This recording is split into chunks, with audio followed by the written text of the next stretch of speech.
Hello dears, അപ്പോൾ ഇന്നലെ പറഞ്ഞു നിർത്തിയത് എവിടെ നിന്നാണോ അവിടെ നിന്ന് നമുക്ക് ഇന്ന് തുടങ്ങാം. അപ്പോൾ ഇന്നലെ നമ്മൾ പറഞ്ഞിട്ടുണ്ടായിരുന്നത് ഫുൾനെസ്സിനെ കുറിച്ചാണ്. അപ്പോൾ അതിൽ സിംഗിൾ ഡാട്ടാണ് നമ്മൾ പറഞ്ഞിട്ടുണ്ടായിരുന്നത്. അപ്പോൾ ഇന്ന് പറയുന്നത് ഡബിൾ ഡാട്ടാണേ.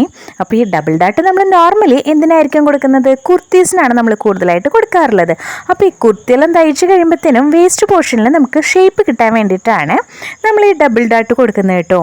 അപ്പോൾ ഈ ഡബിൾ ഡാട്ട് കൊടുക്കുമ്പോൾ അത് എങ്ങനെയാണ് ചെയ്യുന്നതെന്ന് നോക്കിയാലോ. വേസ്റ്റിലേക്കുള്ള ലെങ്ത്, ഷോൾഡറിൽ നിന്ന് വേസ്റ്റിലേക്കുള്ള ലെങ്ത് എടുത്തിട്ട് അവിടെ ഒന്ന് പോയിന്റ് ചെയ്യുന്നു. ആ പോയിന്റിൽ നിന്ന് നമ്മളൊരു 1/2 ഇഞ്ചിൽ മാർക്ക് ചെയ്ത് കൊടുക്കുകയാണ് വിഡ്ത്ത് വൈസ്.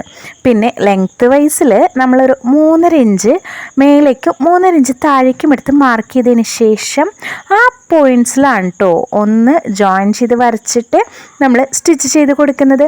അപ്പോൾ ഈ കാണുന്ന രീതിയിൽ വരച്ച് സ്റ്റിച്ച് ചെയ്ത് എടുക്കാവുന്നതാണ്.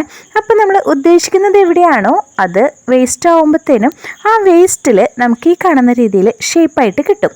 അപ്പോൾ ബാക്ക് പോർഷനിൽ ചെയ്യുമ്പോൾ നമ്മൾ നോർമലി 2 ഡാട്ട് ഇട്ട് കൊടുക്കാറുണ്ട്. നിങ്ങളും ഇതുപോലെയൊക്കെ ചെയ്യുന്നവരായിരിക്കും, പക്ഷെ സംഗതിൻ്റെ പേരെന്താണെന്നറിയാതെ പോകുന്നവരായിരിക്കാം. അപ്പോൾ ഇതെന്തായാലും ഒന്ന് ട്രൈ ചെയ്ത് നോക്കണേ. എന്നിട്ട് എന്തെങ്കിലും കമൻറ്റ് അറിയിക്കാം.